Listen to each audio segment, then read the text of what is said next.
আজিকালি নতুন ট্ৰেণ্ড এটা চলি আছে যে চব বিজনেছমেন হ'ব লাগিব, অৰ্থাৎ অন্টাৰপ্ৰিনাৰ হ'ব লাগিব সকলো। নতুন এটা শব্দ খুবছে বিয়পি আছে ছ'চিয়েল মিডিয়াত, সেইটো হৈ গ'ল অন্টাৰপ্ৰিনাৰ। জেনেৰেলি এটা পিয়াৰ প্ৰেছাৰ ক্ৰিয়েট কৰা হৈ আছে য়ংষ্টাৰ্ছবোৰৰ ওপৰত। 75% ফেক লাইফষ্টাইল কেৰি কৰোৱা দেখুওৱা গৈ আছে ছ'চিয়েল মিডিয়াবোৰত, স্পেচিয়েল অন ইনষ্টাগ্ৰাম, যাৰ ফলত য়ংষ্টাৰ্ছবোৰে নিজকে ফ্ৰাষ্ট্ৰেটিং চিটুৱেশ্যনত পেলাই দিছে। বহুতে ডিপ্ৰেশ্যন, এনজাইটি নিচিনা বেমাৰত ভুগি আছে, আৰু কিছুমানটো এনেকুৱা আছে নিজৰ লাইফো লৈ লৈছে। এনেকুৱা ফেক টাইপবোৰত নপৰিব, লং টাৰ্ম ছাকচেছ ষ্টৰিবিলাকৰ ওপৰত বিলিভ কৰিব। শ্বৰ্ট টাৰ্ম কোনো জেগাতে কামত নাহে, স্পেচিয়েলি বিজনেছৰ ক্ষেত্ৰত।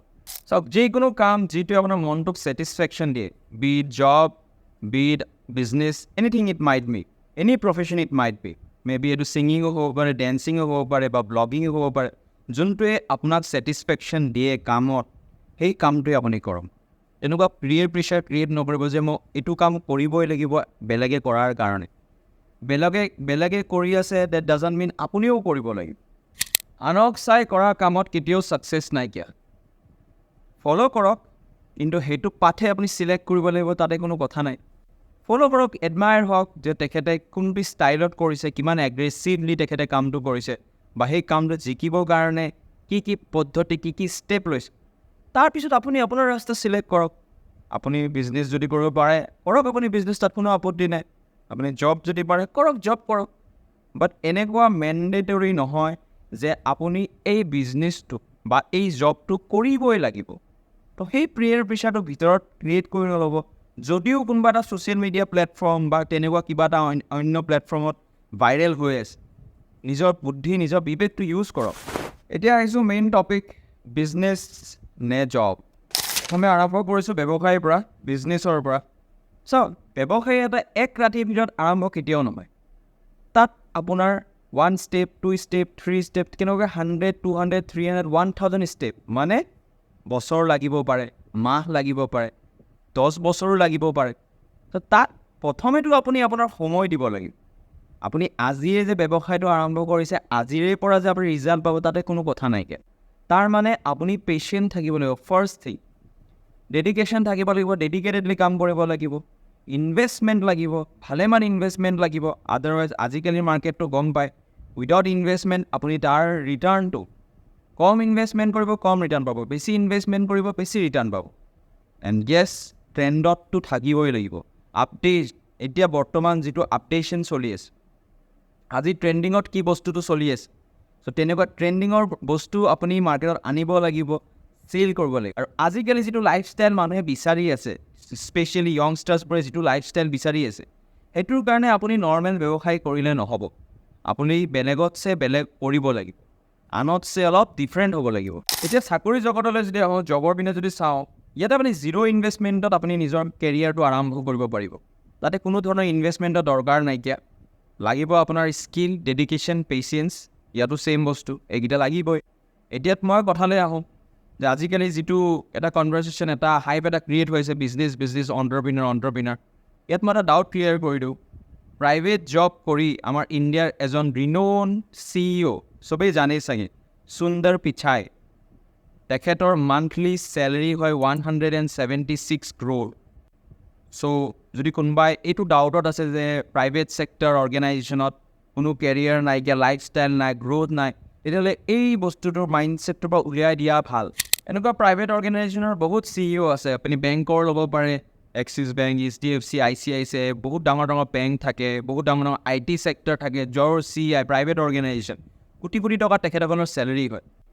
তো আমি এটা লিমিটেশ্যনত থাকিব নালাগে যে আমি গভৰ্ণমেণ্ট জবেই কৰিম বা আমি ব্যৱসায়েই কৰিম। এটা পিয়াৰ প্ৰেছাৰ নিজৰ ভিতৰত ক্ৰিয়েট কৰি লৈ পেলাই আমি নিজকে চাফাৰ কৰি থাকোঁ। চ' অপৰচুনিটিজ বহুত আছে, জানিব লাগিব আমি কেনেকৈ এনগেজ কৰিম। এতিয়া আহিছোঁ এডভান্টেজেছ আৰু ডিছএডভান্টেজেছ। বিজনেছত টাইম ফ্ৰীডম আছে, মানে আপুনি আপোনাৰ মালিক, আপুনি নিজৰ মালিক।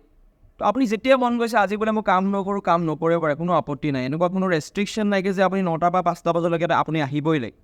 কিন্তু জবত সেই ৰেষ্ট্ৰিকশ্যনটো আছে। জবত আপুনি 9টা বজাত গৈছে, ডিউটি কৰিব লাগিব, 6টা বজাত আপুনি তাৰপৰা ওলাব পাৰি। য়েছ, আপুনি বছৰিকে বহুতকেইটা লিভ পাব, তাতে এনুৱেল লিভ, পেটাৰ্নিটি, মেটাৰ্নিটি, চিক লিভ, বহুত কিবা কিবি লিভ থাকে। চ' সেইবিলাক লিভো আপুনি এনকেছ কৰিব পাৰে। ছেকেণ্ডলি বিজনেছত আপোনাৰ কেতিয়াবা প্ৰফিটো হ'ব, কেতিয়াবা লছো হ'ব। চ' চাকৰিত তেনেকুৱা নহয়, জবত আপুনি এটা ফিক্স চেলেৰি আপুনি এভৰি মান্থ পাবই।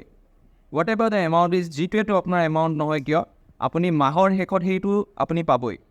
য়েছ, আজিকালি ইনচেণ্টিভ আছে, আপোনালোকে এক্সট্ৰা ইনকামো কৰিব পাৰে, এনেকুৱা কোনো ৰেষ্ট্ৰিক্টেড নহয় যে এইটো ফিক্স ইনকামেই আপুনি পাব।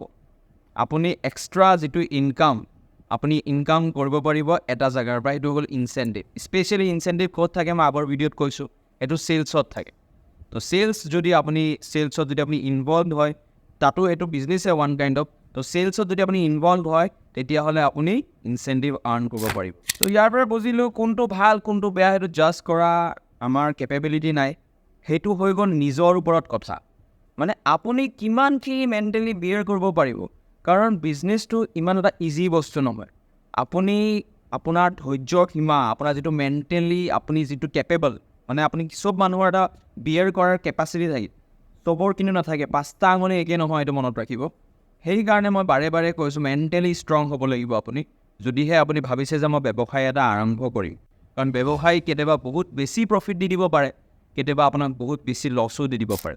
তো এতিয়া কনক্লুজনলৈ আহিছোঁ, আজিৰ উদ্দেশ্যটো এইটো নহয় কোনোবা এটা চেনেলক মই টাৰ্গেট কৰিছোঁ, ইয়াত মই জবকো টাৰ্গেট কৰা নাই, ইয়াত মই ব্যৱসায়কো টাৰ্গেট কৰা নাই। এতিয়া ইয়াত মই জাষ্ট কৈছোঁ যে আপুনি কোনো ধৰণৰ পিয়াৰ প্ৰেছাৰত আহি কোনো কাম নকৰিব।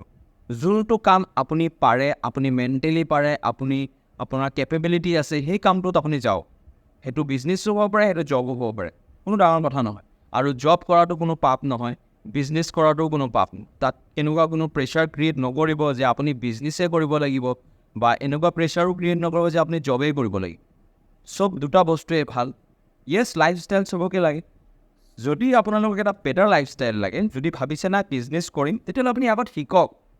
এটা জাগাত যিটো বস্তু পাৰ্টিকুলাৰ প্ৰডাক্টটোৰ ওপৰত আপুনি বিজনেছ কৰিব বিচাৰিছে, সেনেকুৱা এটা কোম্পানীত আপুনি সোমাই যাওক। আপুনি সেই জবটোত জইন কৰক, 5 মাহ 6 মাহ এবছৰ ভালকৈ শিকক। যাৰ যিমান সোনকালে শিকাৰ কেপাচিটি আছে শিকক, শিকাৰ পিছত আপুনি আৰম্ভ কৰক, তেতিয়া আপুনি কম লছ বিয়াৰ কৰিব আৰু বেছিকৈ প্ৰফিট আৰ্ণ কৰিব পাৰিব। চ' মোৰ য়ংষ্টাৰ্ছলৈ এটাই message, all the best to you. এনেকুৱা কোনো পিয়াৰ প্ৰেছাৰ নিজৰ ভিতৰত বিল্ড আপ নকৰিবা বা নকৰিব, কাৰণ এইবোৰ পিয়াৰ প্ৰেছাৰে আল্টিমেটলি আপোনালোকক ছাফাৰ কৰাব, তাত কোনো ধৰণৰ বেলেগ আৰু পজিটিভ ৰিজাল্ট নাইকিয়া। Thank you everyone. আশা কৰোঁ সকলোৱে মোৰ ব্লগ চাই ভাল পাইছে। চ' শ্বেয়াৰ লাইক কৰিব নাপাহৰিব, আৰু please subscribe to my channel.